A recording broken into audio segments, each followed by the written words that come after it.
Good evening. This is CTV News for August 15th. I'm Melissa Wright. And I'm Gina Barty. Thank you for joining us. Maryland's congressional Democrats write a letter to Governor Larry Hogan. The state's 2 U.S. senators and 7 representatives are demanding that the governor address problems that occurred during the midterm elections. Our Byron Scott has the story. This is a copy of that letter. Essentially, the delegation is asking the governor to ensure that all eligible voters in Maryland can get to the polls in 2020. In that letter, the state's congressional delegation is pressing Governor Larry Hogan to ensure all eligible voters in Maryland can vote in 2020. The lawmakers say there are problems in 2018, including at some precincts here in Prince George's County and Montgomery County.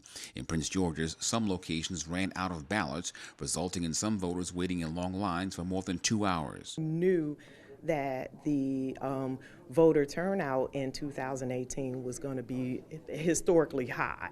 And as a result of that, we used the turnout for the 2016 presidential election, factoring in any increases in voter registration. And what we found is that in some precincts, they voted higher than they did in a presidential election in the last midterm election. Alicia Alexander of the Board of Elections says the issues have been addressed. We have completely restructured our methodology in that we're no longer going to use historical data that had worked for many election cycles, but the dynamics and the turnout and the interest of elections is so high now. So what we're going to do is determine our allocation based on the actual number of registered voters at each polling place. The delegation says the issue is important now. 2.3 million voters went to the polls in Maryland in 2018.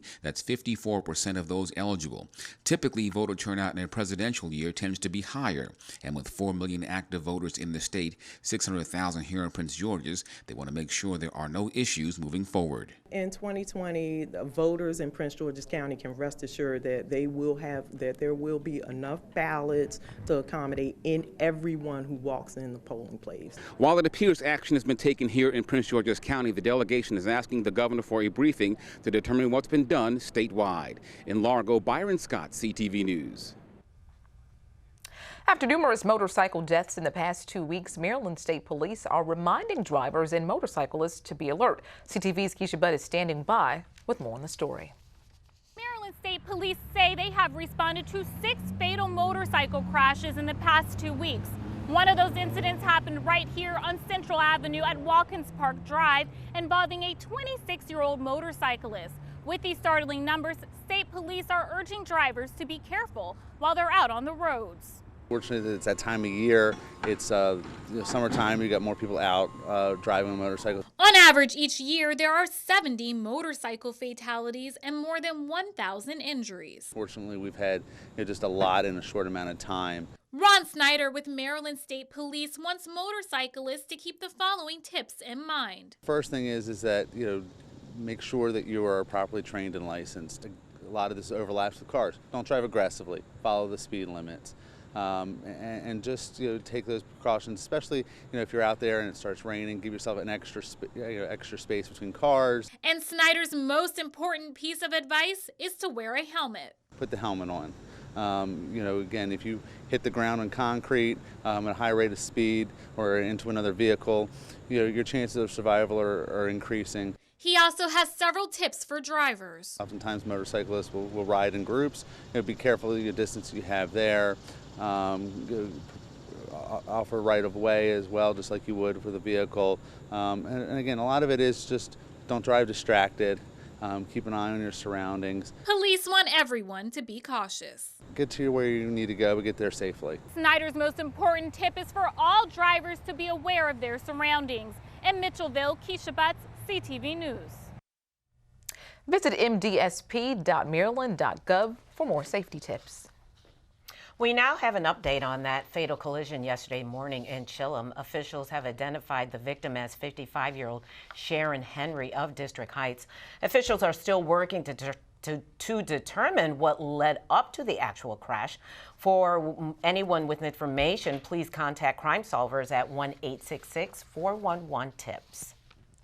Well, after a brief cancellation, the Prince George's County Fair will go on as scheduled at the Showplace Arena. Earlier this morning, fair organizers announced the event would be canceled after being denied $25,000 in funding by Prince George's County. They say with only $3,000 in the bank, there was not enough money to host the fair. But just hours ago, County Executive Angela Brooks approved the funding. County executive thought it very important that this fair be able to continue because of all the amenities and the festivities, and it's a very family-friendly event and all the information that they can go out and collect. But certainly, we do look forward to sitting down with the board, as we'd hoped to previously, and to definitely meet with them and kind of discuss how their fair operates going forward. The Prince George's County Fair is scheduled to take place on September 5th through September 8th. Well, meteorologists say July was the hottest month measured on Earth since 1880. That's right, 1880. According to the National Oceanic and Atmospheric Administration, the global average surface temperature was 1.71 degrees warmer than the 20th century average. July brought extreme heat to Europe and massive wildfires to the Arctic, including Alaska, Siberia, and even Greenland. There was also a record and sudden melting of the Greenland ice sheet.